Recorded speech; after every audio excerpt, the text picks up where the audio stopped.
નમસ્કાર વિદ્યાર્થી મિત્રો, welcome back to room teaching. વિદ્યાર્થી મિત્રો, ટાટ એચએસનું તમારું કટ ઓફ આવી ગયું છે અને તમે બધાએ જોઈ પણ લીધું છે. વિદ્યાર્થી મિત્રો, 70 અથવા તો 70+ માર્ક્સ છે તો તમને ટાટ એચએસની મેન્સ પરીક્ષા આપવાની મળવાની છે. અને વિદ્યાર્થી મિત્રો, આપણને એની તારીખ પણ આઉટ કરી દીધી છે. 19 સાથે આપણું મેન્સનું પેપર છે અને તમે પેપર લખતા હશો તો વિદ્યાર્થી મિત્રો, સ્વાભાવિક વસ્તુ છે કે આપણને એક મંથનો સમય મળ્યો છે. એમાં વિદ્યાર્થી મિત્રો આપણે પેપર 1 અને 2 બંનેની તૈયારી કરવાની છે અને ખૂબ સારી રીતના તૈયારી કરવી પડશે. કેમ કે વિદ્યાર્થી મિત્રો, આપણે પેપર 1ની ખૂબ સારી રીતના તૈયારી કરશું તો વિદ્યાર્થી મિત્રો આપણે મેરિટમાં આવશું. કેમ કે વિદ્યાર્થી મિત્રો, પેપર 2ની તૈયારી બધા વિષય વસ્તુ ખૂબ સારી રીતના તૈયારી કરશે એટલે જેમણે પેપર 1માં માર્ક્સ કવર કર્યા હશે એમના મેરિટમાં ચોક્કસ નામ આવશે. જો તમે વિદ્યાર્થી મિત્રો તમે પણ મેરિટ લિસ્ટમાં આવવા માગો છો તો તમારે પેપર 1ની એકદમ ટકાટક તૈયારી કરવા મળશે અને વિદ્યાર્થી મિત્રો તમારે આમાંથી જ ગેમ ચેન્જિંગ થશે. તો વિદ્યાર્થી મિત્રો, આજના વિડીયોમાં આપણે નિબંધ લેખન કઈ રીતના થાય, એમાં સૌથી વધુ માર્ક્સ તમે કઈ રીતના ખેંચી શકો છો, આ બધી જ વસ્તુ આપણે અહીં જોવાના છે. વિદ્યાર્થી મિત્રો, તો ખાસ તમે વિડીયો સાથે બન્યા રહેજો અને જો તમે ચેનલ પર નવા છો તો ચેનલને જરૂરથી સબસ્ક્રાઈબ કરી લેજો. તો વિદ્યાર્થી મિત્રો, દરેક વસ્તુ તમને હું સમજાવીશ, ખૂબ ડિટેલ્સમાં સમજાવીશ. તો વિદ્યાર્થી મિત્રો, તમારે ચિંતા કરવાની જરૂર નથી. તો જોઈએ વિદ્યાર્થી મિત્રો કે આજનો આપણો નિબંધ ઉદાહરણથી સમજી લે જેથી કરીને તમને ખ્યાલ આવી જાય કે કઈ વસ્તુ તમારે શું વસ્તુ ધ્યાન રાખવાની છે. તો વિદ્યાર્થી મિત્રો, સૌથી પહેલાં જોઈએ આપણે શીર્ષક શું છે આપણું કે શાના વિશે નિબંધ છે તો પીએમ શ્રી શાળાઓ, ભારત ભવિષ્યની સ્માર્ટ શાળાઓ. તો વિદ્યાર્થી મિત્રો, એકવાર આખું નિબંધ આપણે જોઈએ પછી દરેક વસ્તુ શું વસ્તુ ધ્યાન રાખવાની એ બધી વસ્તુ સમજીએ. ચલો તો શરૂઆત કરીશ મેં સુવિચારથી કે શિક્ષણ એ રાષ્ટ્ર નિર્માણનો પાયો છે અને ગુણવત્તાયુક્ત શિક્ષણ તેના વિકાસની ચાવી છે. ચલો આગળ. તો આ હતું મારું એક સુવિચારથી મેં શરૂઆત કરી છે વિદ્યાર્થી મિત્રો. ચલો હવે પ્રસ્તાવના મેં લખીશ કે પ્રસ્તાવનામાં શું છે કે ભારતમાં ગુણવત્તાયુક્ત અને આધુનિક શિક્ષણને પ્રોત્સાહન આપવા અને કેન્દ્ર સરકાર દ્વારા પીએમશ્રી. હવે વિદ્યાર્થી મિત્રો, પીએમશ્રી એક ટૂંક નામ છે પણ વિદ્યાર્થી મિત્રો એનું આખું નામ લખવું તમારે ખૂબ જરૂરી છે. કેમ કે વિદ્યાર્થી મિત્રો, આખું નામ લખશું તો જ તમે એ વસ્તુ ખ્યાલ આવશે કે વિદ્યાર્થી મિત્રો ખરેખર તમે વિષયને પૂરેપૂરો ન્યાય આપી રહ્યા છો કે ને સમજાવી રહ્યા છો કે ને આ વસ્તુ ત્યારે જ ખબર પડશે. તો પીએમશ્રીનું આખું નામ શું છે?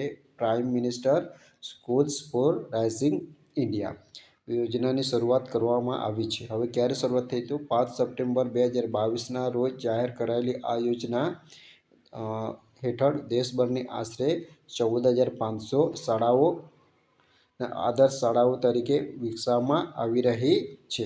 આ યોજના રાષ્ટ્રીય શિક્ષણ નીતિ 2020ની અમલીકરણ તરફનું મહત્વનું પગલું છે.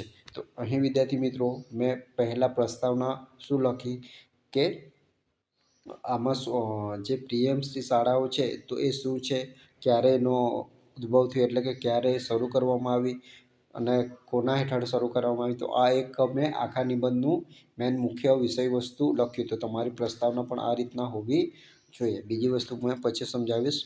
ચલો પછી મેં આટલું એ મારી પ્રસ્તાવનાવાળો એક મુદ્દો મેં લખ્યો. હવે મેં બીજો ફકરાની શરૂઆત કરીશ. શું બીજો ફકરાની શરૂઆત કરીશ?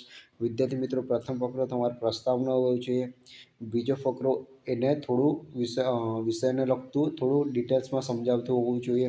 તો શું હશે વિદ્યાર્થી મિત્રો કે પીએમસી શાળાઓમાં smart classroom, digital library, computer lab, વિજ્ઞાન પ્રયોગશાળા તથા ઇન્ટરનેટ જેવી આધુનિક સુવિધાઓ ઉપલબ્ધ કરાવવામાં આવે છે. પછી ઉપરાંત એઆઈ, કોડિંગ, રોબોટિક્સ અને ડિજિટલ લર્નિંગ જેવા વિષયોનો સમાવેશ કરવામાં આવ્યો છે. પરિણામે વિદ્યાર્થીઓમાં સર્જનાત્મકતા, કૌશલ્ય અને આત્મવિશ્વાસનો વિકાસ થાય છે. તો વિદ્યાર્થી મિત્રો, અહીં તમે જોઈ શકો છો કે પ્રસ્તાવના પછી મેં આ જે મુદ્દો લીધો છે એમાં મેં પીએમસી શાળાઓમાં કઈ રીતના કામ થઈ રહ્યું એટલે કે શાના પર કામ થઈ રહ્યું છે એના વિશે મેં અહીં સમજાવ્યું છે. તો તમારે પણ આ રીતના કોઈ પણ વિષય હોય તો એને તમારે પ્રસ્તાવના પછીનો જે ફકરો છે તેમાં તમારે કારણો લખવાના હોય છે. જે રીતના અહીં મેં વિદ્યાર્થી મિત્રો પીએમસી શાળા વિશે લખી છે કે એમાં શું ઉપલબ્ધ કરવામાં આવે છે અને કઈ રીતના કામ કરે છે. તો એ વસ્તુ મેં અહીં નોંધી છે। ચલો આગળ વધીએ વિદ્યાર્થી મિત્રો। હવે એના પછીનો ફકરો જોઈએ તો એમાં શું છે વિદ્યાર્થી મિત્રો, કે આ યોજના મૂળ કઈ રીતના કામ કરે છે અને કયા વિષયો પર કામ કરે છે, તો તે જોઈએ વિદ્યાર્થી મિત્રો કે આ યોજના માત્ર શૈક્ષણિક વિકાસ પૂરતી મર્યાદિત નથી। હજુ એના વધુ ડિટેલ્સમાં સમજાવે છે કે આ યોજના માત્ર શૈક્ષણિક વિકાસ પૂરતી નથી, પરંતુ વિદ્યાર્થીઓના સર્વાંગી વિકાસ એટલે કે બધી તરફનો વિકાસ આવી જાય તે રીતના પર પણ ભાર મૂકે છે। રમતગમત, જો હવે એના ડિટેલ્સમાં સમજાવ્યું કે સર્વાંગી વિકાસમાં શું આવી શકે, કે રમતગમત, કલા, સંગીત, યોગ અને નૈતિક મૂલ્યો દ્વારા તેમના વ્યક્તિત્વનું ઘડતર કરવામાં આવે છે। સાથે જ સ્કિલ ડેવલપમેન્ટ અને વ્યવસાયિક શિક્ષણ દ્વારા વિદ્યાર્થીઓને રોજગારલક્ષી બનાવવાનો પ્રયાસ થાય છે। તો વિદ્યાર્થી મિત્રો અહીં તમે જોઈ શકો છો કે પીએમસી શાળાઓ કઈ રીતના કામ કરી રહી છે, કયા દિશામાં કામ કરી રહી છે, તે બધી વસ્તુ મેં અહીં સમજાવી છે। તો વિદ્યાર્થી મિત્રો તમારે સ્ટેપ બાય સ્ટેપ એક ફકરામાં તમારે એક નવા મુદ્દા માટે નવો ફકરો લઈને તમારે લખવાનું છે અને થોડું વ્યવસ્થિત અને તમારી ભાષા છે તે જે થોડીક મૌલિક અને વિદ્યાર્થી મિત્રો એકદમ મૌલિક પણ ના રહેવી જોઈએ, થોડું વિષય અનુરૂપ રહેવું જોઈએ। જો વિદ્યાર્થી મિત્રો આટલી વસ્તુ તમને ખ્યાલ આવી ગઈ। હવે ચલો એના પછીનો મેં ફકરો લઈશ તો એમાં શું છે વિદ્યાર્થી મિત્રો કે પીએમસી શાળાઓને ગ્રીન સ્કૂલ તરીકે પણ વિકસાવવામાં આવી રહી છે। સૌર ઉર્જાનો ઉપયોગ, વરસાદી પાણીનો સંગ્રહ અને પર્યાવરણ સંરક્ષણ જેવી પ્રવૃત્તિઓ દ્વારા વિદ્યાર્થીઓમાં પર્યાવરણ પ્રત્યે જાગૃતિ લાવવામાં આવે છે। આ યોજના ભવિષ્યમાં ભારતને વૈશ્વિક સ્તરે સ્પર્ધાત્મક અને આત્મનિર્ભર બનાવવા માટે પણ મહત્વપૂર્ણ સાબિત થશે। તો અહીં વિદ્યાર્થી મિત્રો જોયું ગ્રીન સ્કૂલનો મતલબ શું થાય કે જે ગ્રીન એનર્જી છે એના વિશેની વાત કરવામાં આવી છે, તો એની પણ શીખવણ થતી હશે। એટલે કંઈ લખી છે કે ઉર્જાનો ઉપયોગ, વરસાદી પાણીનો સંગ્રહ, પર્યાવરણનું સંરક્ષણ, તો આ બધી વસ્તુ ગ્રીન એનર્જીમાં આવે છે। તો આ બધી વસ્તુ અહીં દર્શાવવામાં આવી છે। ચલો હવે વિદ્યાર્થી મિત્રો અંતમાં જ્યારે તમારો પાંચમો ફકરો હશે તો ચોથો ફકરો હશે તો એમાં શું દર્શાવવાનું હશે તે જોઈએ। તો આમ પીએમસી શાળાઓમાં ભારતના શિક્ષણ ક્ષેત્રે ક્રાંતિકારી પરિવર્તન લાવનારી યોજના છે। તે વિદ્યાર્થીઓને ગુણવત્તાયુક્ત, કૌશલ્ય આધારિત અને ટેકનોલોજીથી સમૃદ્ધ શિક્ષણ પૂરું પાડીને વિકસિત ભારત 2047ના સ્વપ્નને સાકાર કરવા મહત્વપૂર્ણ યોગદાન આપશે। અહીં વિદ્યાર્થી મિત્રો લાસ્ટમાં મેં સુવિચારથી એન્ડ કર્યો છે કે જ્યાં ઉત્તમ શિક્ષણ છે ત્યાં જ ઉજ્જવળ ભવિષ્ય છે। તો વિદ્યાર્થી મિત્રો આ રીતના તમારે એક નિબંધમાં ઓછામાં ઓછા કેટલા ફકરા હોવા જોઈએ, તો વિદ્યાર્થી મિત્રો એક પ્રસ્તાવનાનો એક હોવો જોઈએ। એના પછીનો વિદ્યાર્થી મિત્રો જો આ નિબંધ છે તો આને જે વિષય તમે લખો છો એ હોવો જોઈએ, અથવા તો કોઈ બીજા વિષય પર છે તો એના કારણોનો એક ફકરો હોવો જોઈએ। એના પછી એના લાભોનો એક ફકરો હોવો જોઈએ। પછી એનાથી શું જે તમારો ટોપિક છે એનાથી કદાચ કોઈ ગેરલાભ થતા હોય તો એ વિશે તમારે સમજાવવાનું, અને એના લાસ્ટમાં શું સમજાવવાનું, એના ઉપાયો એટલે કે એના તમારા મંતવ્ય પ્રમાણે એના ઉપાયો શું હોઈ શકે છે તે દર્શાવવાનું હોય છે।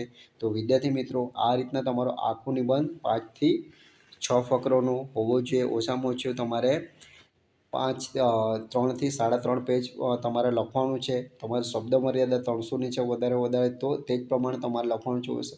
થોડા શબ્દો આગા પાછા થાય તો ચિંતા કરવાની જરૂર નથી।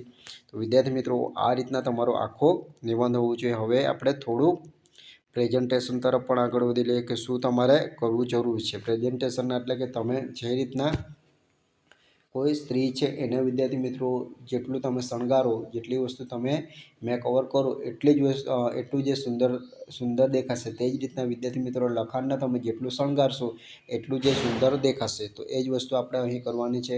હવે વિદ્યાર્થી મિત્રો અહીં શીર્ષક હંમેશા તમારે લખો છે એનાથી થોડા મોટા અક્ષરે સ્પષ્ટ દેખાય અને સ્પષ્ટ વંચાય એ રીતના લખવાનું છે। અને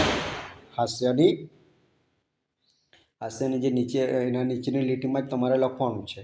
ચલો આટલી વસ્તુ ક્લિયર થઈ ગઈ। થોડા મોટા અક્ષરોને આવી બોક્સ બનાવી શકો છો, અથવા તો 2 ડબલ લીટી અંડરલાઇન કરી ડબલ લીટી તમે નીચે કરી શકો છો। એના પછી વિદ્યાર્થી મિત્રો હંમેશા તમારે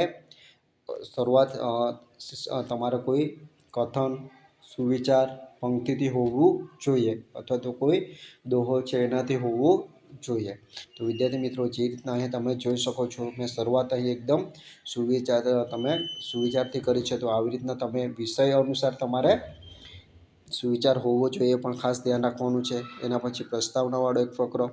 ચલો હવે આગળ જોઈએ તો બીજું શું ધ્યાન રાખવાનું છે કે જ્યાં જ્યાં વિદ્યાર્થી મિત્રો મેન કીવર્ડ છે, એટલે કે મેન શબ્દ, તેને તમારે હાઇલાઇટ કરવાનું છે. હાઇલાઇટ એટલે અંડરલાઇન કરવાનું ભૂલવાનું નથી. હવે આ જે આખી યોજના છે, આ યોજના છે એ રાષ્ટ્રીય શિક્ષણ નીતિ 2020ના અમલીકરણ તરફનું મહત્ત્વનું પગલું છે. તો આ મારો મુખ્ય કીવર્ડ હતો. એટલે તમારે એક ફકરામાં ઓછામાં ઓછો એક કીવર્ડ એટલે કે એક શબ્દ એવો તમારે અંડરલાઇન કરવાનું છે જે આખા ફકરાને મેન હોય એવો. તો વિદ્યાર્થી મિત્રો, અહીં રાષ્ટ્રીય શિક્ષણ નીતિ 2020 આ એક આપણો મુખ્ય કીવર્ડ હતો. અને બીજું કે વિદ્યાર્થી મિત્રો, જો તમને આંકડાકીય માહિતી તમને અંદાજે ખબર હોય, અંદાજે એટલે કે એકદમ ગપ્પ જેવું નહીં, પણ તમને આંકડાકીય માહિતી થોડી આઈડિયા હોય તો ખાસ એડ કરજો. એના માર્ક્સ તમને વધુ મળશે. કેમ કે વિદ્યાર્થી મિત્રો, ચેકર એ જ જોઈ છે કે તમે કેટલા વિષય વસ્તુને ખૂબ સારી રીતના સમજાવી શકો છો, એના વિશે તમે કેટલું જાણો છો, એ ખૂબ મહત્ત્વનું હોય છે. તો વિદ્યાર્થી મિત્રો, આટલું ખાસ કરજો. ચલો, અંડરલાઇન વસ્તુ તમને ખબર પડી ગઈ. બીજા ફકરામાં પણ જો કે આમાં શાળામાં શું હોય છે કે smart classroom, digital library, computer lab, વિજ્ઞાન પ્રયોગશાળા, ઇન્ટરનેટ. તો આ એના મુખ્ય શું હોય છે, મુખ્ય પાસા હતા કે આ બધી વસ્તુથી સજ્જ હોય છે. તો આ માટે મેન મુખ્ય હતું. ચલો પછી આમાં સર્વાંગી વિકાસમાં બધું આવી ગયું કે રમત, કલા, સંગીત બધાને ધ્યાનમાં લઈને શું કરવામાં આવે, સર્વાંગી વિકાસ કરવામાં આવે છે. તો આ મારો મુખ્ય કીવર્ડ હતો. પછી અહીં તમે જોઈ શકો છો કે શું છે, સૌર ઉર્જા છે, વરસાદી પાણીનો સંગ્રહ, પર્યાવરણ સંરક્ષણ જેવી પ્રવૃત્તિઓ. તો આ બધી વસ્તુનો મતલબ શું છે કે આ બધી ગ્રીન એનર્જીમાં આવે છે. તો એના માટે એ લોકો ગ્રીન સ્કૂલ તરીકે પણ ઓળખવામાં આવે છે. એટલે કે ગ્રીન સ્કૂલ એ આપણા માટે મુખ્ય કીવર્ડ હતો. પછી અહીં વિદ્યાર્થી મિત્રો, તમે લાસ્ટમાં જોઈ શકો છો કે આ વિકસિત ભારત 2047 આ એક આપણો મુખ્ય લક્ષ્યાંક છે. તો વિદ્યાર્થી મિત્રો, આ એ આપણા માટે શું એક મહત્ત્વનો કીવર્ડ બને છે કે તો તેના નીચે મેં અંડરલાઇન કરી છે. અને જ્યાં તમારો એન્ડ થાય છે ત્યાં પણ તમારે અંડરલાઇન કરવાની છે. તો આટલી વસ્તુ તમારે ખાસ ભૂલવાની નથી. તો હવે વિદ્યાર્થી મિત્રો, જોઈએ કે તમને 18થી 19 માર્ક્સ તમારે મળવા છે. તો કઈ કઈ બાબતોથી તમને મળે? તો વિદ્યાર્થી મિત્રો, 18થી 19 માર્ક્સ માત્ર માહિતી લખવાથી નથી મળતા. પરીક્ષક સામાન્ય રીતે કઈ કઈ બાબતોનું ધ્યાન રહેશે અને તમારે કઈ બાબતો ધ્યાન રાખવાની, એ બધી વસ્તુ અહીં આપણે સમજીએ. તો અહીં મેં તમને પહેલાં જ જણાવ્યું કે વિષયની સમજ, કે તમે જે વિષય આપ્યો છે એને તમે કેટલા દ્રષ્ટિકોણથી અને કઈ રીતના સમજાવી રહ્યા છો, એ ખૂબ મહત્ત્વનું છે. હવે તમે એકલા ગપ્પા માર્યા હશો તો તમને સ્વાભાવિક વસ્તુ છે કે માર્ક્સ તમારા કપાવવાના છે. એટલે જ તમને કહું છું કે જેટલા તમે સચોટ માહિતી આપશો, જેટલી આંકડાકીય માહિતી આપશો, તેટલું જ તમારા માર્ક્સ તમને મળશે. પછી મુદ્દાઓનું વિસ્તરણ, કે મુદ્દાઓ તમે તમારા ક્રમબદ્ધ છે. પ્રસ્તાવના પછી તમે જો કારણો લખે છે, કારણો પછી એના લાભ લખ્યા છો, ગેરલાભ લખ્યા. તો આ બધી વસ્તુ કનેક્ટ હોવી જોઈએ વિદ્યાર્થી મિત્રો, કે દરેક ફકરો પાડો છો, દરેક મુદ્દાઓનો એક નવો ફકરો પાડો છે, એ બધા તમારા એકબીજા સાથે કનેક્ટ હોવું જોઈએ. નહીં તો તમે પ્રસ્તાવના પછી કાંઈ ગેરલાભ લખી દેશો, એના પછી નીચે તમે કોઈ એના કારણો દર્શાવતો, આવું બધું ના ચાલે વિદ્યાર્થી મિત્રો. દરેક વસ્તુ લિંક હોવી જોઈએ. પછી ભાષા અને વ્યાકરણ.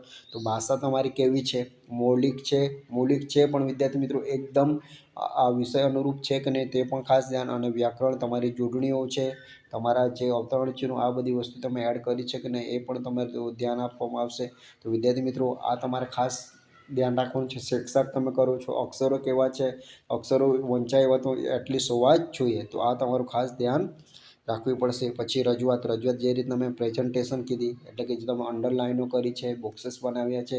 તો આ વસ્તુ શું કરે છે કે દરેક વસ્તુને હાઇલાઇટ કરે છે. ચેકર આખો તમારો નિબંધ વાંચવા બેસવાનો નથી, પણ શું જોશે કે તમે હાઇલાઇટ કરશો એટલે ખબર છે કે આ વ્યક્તિને આ વસ્તુની આઈડિયા છે, જેથી કરીને એ તમારા માર્ક્સ તમને આપશે.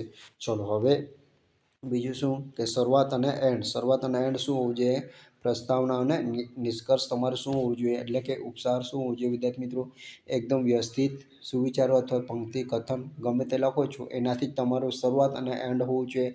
એન્ડ હંમેશા જે તમે લાસ્ટ ફકરો લખો છો તેમાં તમે હકારાત્મક પગલાં તમારે લખવાના છે. કોઈ પણ નિબંધ લખો તો એના વિશે તમારો હકારાત્મક, તમારો અભિપ્રાય શું છે તે તમારો હકારાત્મકમાં જ લખવાનો છે. તો આટલી વસ્તુ તમારે ખાસ ધ્યાન રાખવાની છે. જો તમે આટલી વસ્તુ કરશો એટલે ચોક્કસ તમને વિદ્યાર્થી મિત્રો તમે 15 ઉપરથી માર્ક્સ તમે લઈ શકો છો. જો તમારી જોડણીઓ ભૂલ ના હોય તો તમે મિનિમમ 18 સુધી તમે પહોંચી શકો છો. તો વિદ્યાર્થી મિત્રો આ રીતના આ બધી માહિતી જો તમને કદાચ આ ખાલી નિબંધ લખવા પૂરતો લાગતો હશે, પણ વિદ્યાર્થી મિત્રો આ નિબંધ તમને બીજા કોઈ નિબંધ માટે પણ ખૂબ ઉપયોગી થશે. અહીંનું જે લખાણ છે તે તમે બીજામાં પણ ઉપયોગ કરશો. તો આ બધી વસ્તુ ખૂબ જરૂરી છે વિદ્યાર્થી મિત્રો. આ રીતના જો તમારે પ્રેક્ટિસ કરવી હોય તો વિદ્યાર્થી મિત્રો ગુજરાતી વ્યાકરણના જો નિબંધ લેખન છે, પત્ર લેખન છે, ચર્ચાપત્ર છે, સમશબ્દીકરણ છે, ગુજરાતી વ્યાકરણ છે, આ તમામની પીડીએફ તમામની પીડીએફ વિદ્યાર્થી મિત્રો બેસ્ટ મેન્સ માટે તમારા બેસ્ટ માટે વિદ્યાર્થી મિત્રો આની હું 5 અથવા તો એનાથી વધારે તમને પીડીએફ સ્વરૂપે આપી દઈશ. જે તમને ક્યાં મળશે વિદ્યાર્થી મિત્રો? આપણે ઉર્મી ટીચિંગ એપ્લિકેશનમાં તમને મળી જશે.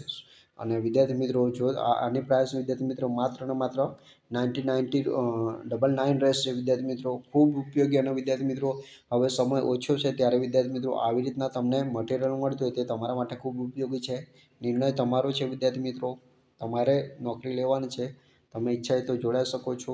અને વિદ્યાર્થી મિત્રો તમારી આ સ્ટ્રેટેજી અને તમારી તૈયારી વધારી શકો છો. તો વિદ્યાર્થી મિત્રો મળીએ.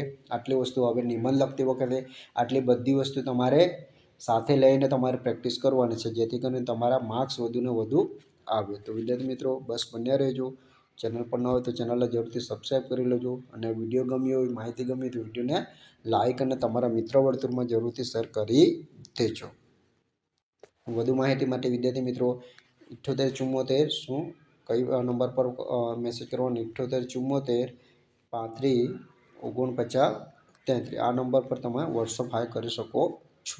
તો મળીએ નેક્સ્ટ વિડીયોમાં નવી માહિતી સાથે.